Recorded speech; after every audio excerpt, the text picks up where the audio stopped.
Halo Sobat ATR BPN. Sobat, kalau kalian ngurus sertifikat tanah nih, pernah kepikiran nggak sih kenapa tanah kalian tuh harus diukur? Kenapa ya nggak cukup dengan pasang patok aja di rumah sebagai penanda batas tanah kalian? Kalian pasti bertanya-tanya dong. Nah, kali ini saya lagi sama beberapa orang yang emang ahli di bidangnya dalam pengukuran tanah. Saya lagi bersama dengan Mas Alfa dan Mas Gali. Tepuk tangan semuanya. Halo Mas. Halo. Oke Mas, ada beberapa pertanyaan dari masyarakat ya Mas, terkait dengan pengukuran tanah nih Mas. Kenapa sih emang tanah tuh harus diukur? Ada yang bisa jelasin? Oke, mungkin kenapa tanah harus diukur ya? Karena sebenarnya pengukuran tanah ini adalah salah satu tahapan yang kita lalui untuk mendapatkan sertifikat.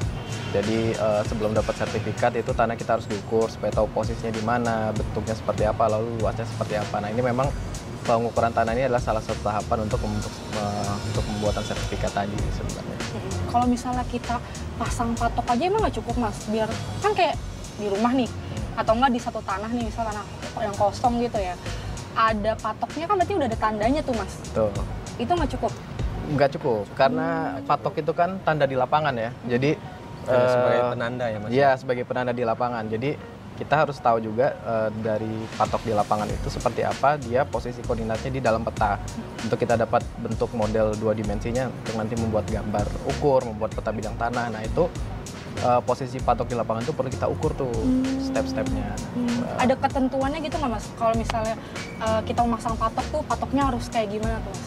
Ada. Ada ketentuannya yang tentunya itu ada standar yang memang dari BPN juga ya. Biasanya itu ada patok berupa beton. Karena kadang-kadang masyarakat juga asal patok tuh bambu asal dipatok, nah itu nggak boleh itu. Oh, kalau bambu tuh nggak boleh? Sebetulnya boleh, hanya dia lebih bagus patok yang memang betul-betul patok. Contoh misalkan ada pipa dikasih semen itu lebih bagus. Karena kalau patok kayu atau ini kan sebetulnya bisa Kalau rusak yang ya. nggak permanen tuh gampang rusak, gampang dicabut. Apalagi untuk jangka waktu yang lama ya. Ya sebenarnya kalau patok itu kan batas ya di lapangan ya. Tapi sebenarnya esensi dari patok itu sendiri adalah kontradiktor delimitasi. Jadi artinya persetujuan antara tetangga-tetangga bersebelahan kan. Jadi sebelum dipasang patok itu pastikan sama tetangga-tetangga bersebelahan itu sudah setuju bahwa batasnya di situ. Lalu posisinya benar di situ sehingga nanti ketika dilakukan pengukuran tidak ada lagi sengketa batas tuh waktu di lapangan, karena takutnya kalau di ukuran dari pasang patok ternyata masih ada sengketa batas, kurang ke kiri, kurang ke kanan, nah itu bisa menghambat pada saat pengukurannya. Kalau menurut saya sih secara filosofi ya patok itu adalah bentuk persetujuan batas di lapangan ya. Jadi tadi kalau dibilang patok itu bergeser ketika tetangga berbatasan terus pemilik bidang tanah itu udah setuju, harusnya patok itu tidak bergeser. Karena kalau bergeser berarti kan belum setuju nih kan. Setuju-setujunya cuma setuju-setujuan ya, bukan setuju beneran. Jadi kalau ketika itu sudah setuju di lapangan, patok itu harusnya tidak akan bergeser dan tidak akan berpindah. Nah, saya ada beberapa case, nggak banyak sih, tapi patok itu berpindah dan ternyata setelah ditelusuri memang mereka belum setuju nih. Jadi memang menurut saya secara filosofis tuh patok tuh ya itu bentuk persetujuan di lapangan. Ketika itu tetap patoknya di situ, mau 100 tahun ke depan nggak bergeser, berarti ya memang di situ batasnya. Nah, berarti patok itu adalah salah satu kewajiban dari si pemilik tanah itu ya. Betul Kalau sekali. tanah nggak dipatok ya Kan- takutnya dicaplok sama orang. Terus itu kan sebagai tanda batas juga Iya, antara betul. bidang tanah. Misal saya punya tanah nih, Mbak punya tanah kan, kalau nggak ada patoknya Iya, jadi bisa repot kan. main hapus robot Nah, aja. Itu bahaya kan. Bahaya. Sama kayak Masnya mungkin punya istri atau punya pacar kalau Iya. punya pacar ya kalau Istri. istri. Oh, Iya, punya istri. punya pacar ya kalau nggak langsung dinikahin Nah. dipatok orang. Betul. Kenapa sih kita tuh perlu banget peta bidang tanah? Kan kita tahu ada peta bidang tanah keluaran zaman-zaman terdahulu sama zaman-zaman sekarang tuh Mas. Nah, gimana progres pelaksanaan peta bidang tanah nih Mas? Ya, jadi sebenarnya peta bidang tanah tuh sebenarnya ya peta ya. Maksudnya dalam artian adalah representasi dari bentuk bumi dalam sebuah gambar 2 dimensi ataupun nanti 3 dimensi berupa model ya. Jadi bagaimana sih tadi kita kan udah pasang patok ya di lapangan. Nah, bagaimana kita menggambarkan patok-patok yang sudah dipasang di lapangan itu ke dalam suatu bentuk sehingga nanti setiap orang yang melihat tuh bisa tahu oh ternyata posisinya di situ kan. Kalau secara teknisnya ya peta bidang tanah itu penting tuh buat merepresentasikan patok-patok itu nanti yang akan akhirnya lakukan delineasi batas-batas bidang tanahnya, sehingga nanti kita kalau punya sertifikat tuh ada tuh di sertifikat kita tuh batas bidang tanahnya, lalu dari batas itu nanti akan menghasilkan luas. Karena kan sertifikat selama ini kan kita berapa luasnya. Nah, jadi sebenarnya itu secara hierarkis itu seperti itu. Jadi patok di lapangan itu lalu digambarkan di dalam gambar ukur, lalu antar patok itu kita bikin garis, sehingga dari garis itu akan membentuk sebuah bidang yang akan bisa kita hitung luasnya. Nah, mungkin seperti itu ya. Jadi secara hierarkis kenapa pentingnya peta bidang. Nanti peta bidang itu sendiri adalah salah satu komponen yang perlu kita bawa ataupun kita miliki sebelum kita nanti memohon sertifikat nanti. Peta bidang tanah itu bukan merupakan tanda bukti hak hanya, jadi peta bidang tanah itu digunakan sebagai acuan untuk penerbitan sertifikat nanti. Ya, untuk jadi pengumuman. Untuk pengumuman. Jadi peta bidang tanah itu kan diperoleh dari data hasil pengukuran yang dimana prosesnya itu kan kita pengukuran di lapangan, nanti data hasil pengukuran itu dituangkan dalam gambar ukur, yang kemudian gambar ukur itu adalah terbitlah peta bidang itu sendiri. Nah, peta bidang itu sendiri itu adalah yang nantinya digunakan untuk menjadi dasar dari penerbitan sertifikat. Gitu, Mbak. Mas, kalau misalnya di lapangan nih Mas, bisa nggak sih tiba-tiba gitu ada nambah luasan gitu waktu kita ngurus sertifikat tanah gitu? Jadi misalnya ini terkait itu tadi ya pertanyaan yang dari zaman dulu sampai zaman sekarang. Ketika zaman dulu kita punya bidang tanah, mungkin kita mengukurnya masih dengan metode yang tersedia di zaman dulu gitu. Misalnya pita ukur ataupun teodolit. Nah di sekarang karena perkembangan zaman, kayak misalnya HP kita pun juga semakin canggih kan. Nah tentu teknologi pemetaan juga semakin canggih sehingga dimungkinkan adanya perbedaan luas karena memang ya zaman dulu dengan metode yang ada di zaman dulu. Misalnya luasnya 10, ternyata ketika kita ukur dengan yang lebih teliti sekarang mungkin luasnya 8 atau bisa jadi 11. Nah sebenarnya itu dimungkinkan karena secara metode dan alat ukur juga yang kita gunakan berbeda. Jadi sebetulnya kan nambah luas itu ada dua penjelasan ya. Yang pertama, apabila dia alasannya dia masih girik, lettersi atau jual beli, nah itu masih kita bisa klarifikasi karena kan luasnya belum tertuang di dalam sertifikat. Namun apakah tanah yang sudah bersertifikat bisa berubah lagi luasnya? Nah itu kan perlu ditinjau ulang kembali, Mbak. Jadi misal kayak kita mau beli tanah nih, dari saya mau beli tanah dengan Mas Gali, nah, tapi dasarnya belum sertifikat, dia masih berupa girik. Nah namanya orang dulu kan dia beli tanah kan asal sebut aja, kan saya punya tanah 100 meter. Nah dibuatkanlah itu di dalam surat jual beli 100, tapi pada saat kita proses pengukuran, surveyor datang dan petugas ukur datang, ternyata hasilnya bisa lebih. Nah itu nanti biasanya kita buatkan berita acara. Jadi gitu ya guys ya, jadi nggak tiba-tiba berkurang atau nggak tiba-tiba bertambah, tapi kita mengukur berdasarkan prosedur yang berlaku. Betul. Nah kalau boleh tahu nih Mas, kalau tadi kan Mas bilang dulu kita pakai pakai apa? Pita ukur. Terus teodolit. Nah pengen tahu nih Mas, kan zaman makin berkembang ya Mas ya, semakin canggih nih. Sekarang BPN nih punya alat ukur apa aja sih Mas? Saya bingung nih karena kita punya banyak, takut sombong. Banyak. Gak apa-apa, wajib disombongin. Oke. Jadi ya itu tadi ya. Jadi walaupun tadi saya bilang pita ukur terus teodolit itu alat lama, tapi bukan berarti sekarang nggak dipakai. Jadi kita tetap ada pita ukur, tetap ada teodolit, total station. Lalu untuk terrestris, terus yang ekstraterestrialnya kita punya receiver GNSS geodetik, itu yang bisa ukur batas bidang tanah sampai ketelitian milimeter ya. Jadi penggaris kita tuh aja kan senti ya, ini bisa sampai milimeter, itu GNSS geodetik. Lalu untuk yang lain lagi kita punya UAV namanya Unmanned Aerial Vehicle. Jadi itu yang bisa mengukur secara fotogrametris, jadi dari foto udara, lalu nanti kita lakukan koreksi, biasanya kita gunakan untuk peta kerja ataupun peta acuan. Nah itu UAV. Terus juga kita menggunakan citra satelit resolusi tinggi nih. Citra satelit resolusi tinggi ini wahananya ya di satelit, lalu dia punya sensor yang bisa memotret keadaan bumi sekarang. Oke Mas, kalau misalnya terkait sama luas tanah Mas, itu cara mengukurnya tuh gimana sih Mas? Waktu kita SD atau SMP belajar kan kalau persegi panjang tuh luasnya panjang kali lebar gitu. Nah ini sebenarnya konsepnya sama, jadi pakai hitungan matematis tuh. Tapi karena bentuk bidang tanah kita tuh nggak persegi panjang persis, jadi bentuk hitungan matematisnya tuh ada sedemikian rupa dengan software, sehingga harapannya nanti akan lebih teliti, bukan harapannya, tapi bisa dipastikan ya lebih teliti lah daripada kita. Ini kan rawan kesalahan manusia.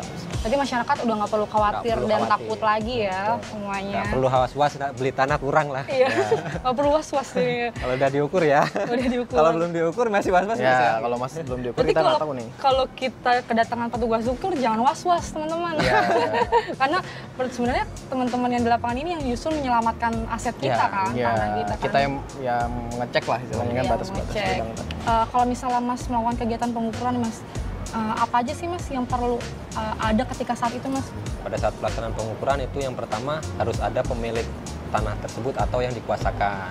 Itu yang pertama. Kemudian kayak administrasi berupa dokumen, surat pernyataan pemasangan tanda batas itu harus ada, dan dokumen-dokumen alasan secara fisiknya itu harus ada juga. Kemudian tetangga batas, disaksikan saksi-saksi juga itu lebih untuk Tetangga batas tuh minimal berapa tuh Mas? Biasanya? Sekeliling. sekelilingnya, Sekeliling sekitar utara, rumah ya. selatan, barat, timurnya. Diupayakan hadir, tapi kalaupun tidak nanti kan ada surat pernyataan tanda batas dan persetujuan tetangga berbatasan itu mungkin Sudah cukup. Gitu.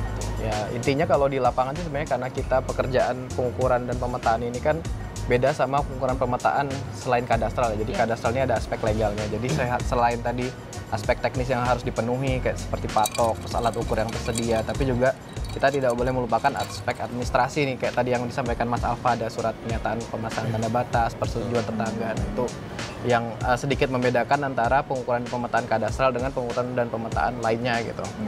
Mas, kalau misalnya dilihat kan kalau Mas Alfa ini kan surveyor berlisensi ya. Ya, Betul. Kalau betul. Mas Dali ini surveyor Pemetaan. pemetaan. Bedanya apa sih Mas? Ya, jadi sebenarnya kalau surveyor pemetaan di BPN itu sebenarnya ada dua ya. Jadi yang ASN seperti saya ini, dan ada yang Mas Alfa dari Mitra, SKB, Mitra, jadi Mitra, surveyor ya. kadaster berlisensi. Nah, memang mengingat pekerjaan BPN ini yang banyak ya, jadi wilayah Indonesia kan luas sekali kan. Jadi dengan petugas ukur ASN yang tersedia ini kan akan menambah waktu lebih lama ya. Jadi kalau dikerjakan kita semua, jadi memang kita membutuhkan kerjasama lah dengan mitra-mitra SKB ini, sehingga pekerjaan tadi yang banyak dan wilayah Indonesia yang luas ini bisa tercakup pemetaannya lengkap gitu. Jadi kalau untuk jadi surveyor berlisensi itu pertama kita harus mendapatkan lisensi dari Kementerian ATR BPN. Jadi kita dapat lisensi dulu nih. Sebelum kita dapat itu kita nggak boleh. Oke, terkait sama surveyor berlisensi tadi ya Mas, itu berapa sih Mas sekarang jumlahnya di satu Indonesia ini? Kalau nggak salah di data terakhir itu sekitar 6458 ya. Jadi terdiri dari surveyor kadaster dan asisten surveyor kadaster. Berarti segitu banyaknya ya Banyak. mitra surveyor berlisensi yang Banyak. turut membantu dalam kegiatan pengukuran ya Mas? Untuk dukanya mungkin kan karena jadi surveyor berlisensi itu sangat beresiko. Oh, begitu? Iya benar. Petugas ukur surveyor berlisensi itu sangat beresiko. Ini jarang kedengeran sama masyarakat ya Mas. Nah, Karena itu. kan kita Jadi- ada salah satu program namanya PTSL nih guys. Jadi Nah. PTSL pendaftaran tanah sistematis lengkap, di mana pemerintah itu mendaftarkan seluruh bidang tanah di Indonesia secara massal dan gratis ya Mas. Betul. Nah, itu tambah pekerjaan buat teman-teman petugas ukur dan surveyor. Nah, tapi dukanya juga tuh kan ini ya, wilayah Indonesia tuh kan luas ya. Jadi nggak semuanya tuh gedung kayak gini yang bisa dipijaki. Nah, saya pernah juga ngukur, bukan pernah ya, sering ngukur juga di hutan, di rawa yang Rawa. susah, dan mungkin saya pernah 2 kali ketemu binatang buas. Oh, gila. ya, Apa tuh, Mas? Ular, kan? Ular gitu. harimau. Ya, jadi memang perlu persiapan mental juga ya. Jadi Fisik juga. surveyor fisik juga, dan benar kata Mas Alfa tadi, memang ada pertanggungjawaban kita secara legal juga, secara hukum ya, terkait hak produk. Tapi ya semua itu dilakukan ya inilah ya, demi terwujudnya tadi Indonesia lengkap, terpetakan lengkap. Karena kan kita nggak bisa milih nih lokasinya, mau yang kota terus mau yang ini, tapi kadang kita harus ke hutan, harus ke rawa, Siap. Mental harus siap baja ya, untuk- iya. nggak bisa minyi-minyi ya Mas. Mas, ini tuh ada pertanyaan terkait dengan survei kadastral. Itu tuh sebenarnya apa sih Mas? Soalnya awam banget sih sebenarnya survei kadastral itu apa? Survei kadastral sebenarnya ini ya, pekerjaan pengukuran pemetaan untuk tujuan kadastral ya. Jadi kadastral itu sendiri kan dari katanya kan kadastral, secara kadaster. Nah, kadaster itu sendiri tuh untuk penggunaan pendaftaran tanah. Jadi survei kadastral itu sebenarnya adalah proses pengukuran pemetaan bidang tanah yang bertujuan untuk pendaftaran tanah nantinya. Nah, yang membedakan sebenarnya survei kadastral ini dengan survei lain, kan kita juga ada tuh pengukuran pemetaan, misalnya rupa bumi atau pengukuran pemetaan Topografi. topografi. Nah, ini adalah perbedaannya adalah ada aspek legal selain aspek teknisnya. Jadi legal itu adalah terkait dengan kepemilikan tanah, terus objeknya itu sendiri adalah bidang tanah yang memiliki pemilik dan berbatasan dengan pihak lain, sehingga diperlukan selain teknis juga aspek administrasi yang penting di sini dalam prosesnya itu. Kalau proses dari awal sampai akhir sih sebenarnya survei kadastral itu mulai dari persiapan tadi, misalnya penyiapan administrasi, alat, terus peta kerja, lalu penyiapan alat itu ya kita menyiapkan alat ukur, dikalibrasi, terus habis itu di lapangan kita melakukan pengukuran titik perapatan, titik kontrol, lalu kita pengukuran, lalu pengukuran hasilnya nanti adalah gambar ukur yang diolah. Setelah gambar ukur lalu kita lakukan pemetaannya pun di peta pendaftaran kita yang sekarang sudah online ya.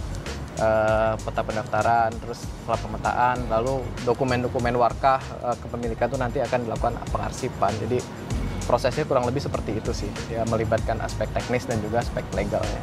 Itu lebih ke teknisnya ya teman-teman, terkait dengan survei kadastral ya. Ternyata sepenting itu ya Mas. Karena kalau nggak ada kegiatan pengukuran ya nggak ada sertifikat tanah. Nggak ada. Iya nggak sih Mas? Nah kalau terkait kita punya kan yang namanya Bumi ATR BPN tuh, dimana kita bisa melihat peruntukan tanah ini untuk apa, ini apa gitu. Itu ada kontribusi dari teman-teman petugas ukur apa nggak? Iya, jadi kalau Bumi itu kan sebenarnya peta yang di sana kan hasil dari teman-teman petugas ukurin yang di lapangan kan. Ketika setelah diukur, dipetakan, lalu diupload di peta pendaftaran yang bisa dilihat online sekarang melalui Bumi. Bisa akses ya. Semua bisa akses. Jadi fungsi kontrolnya pun selain kita ada beberapa QC juga setelah keluar masyarakat pun bisa langsung melihat produk kita, sehingga nanti ketika ada ketidaksesuaian ataupun keberatan bisa langsung menyampaikan kepada kita. Nah, jadi teman-teman tuh masyarakat bisa mengontrol pekerjaan dari kita juga ya Mas ya, dari Bumi ATR BPN gitu. Nah, Untuk ngecek sih. ya untuk ngecek peruntukannya ya Mas ya.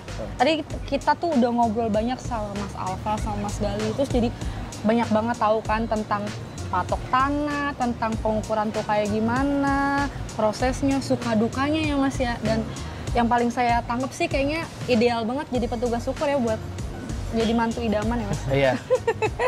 Mungkin ada yang ingin disampaikan terakhir kepada masyarakat Mas, pesan-pesannya Mas? Mas Alfa dulu.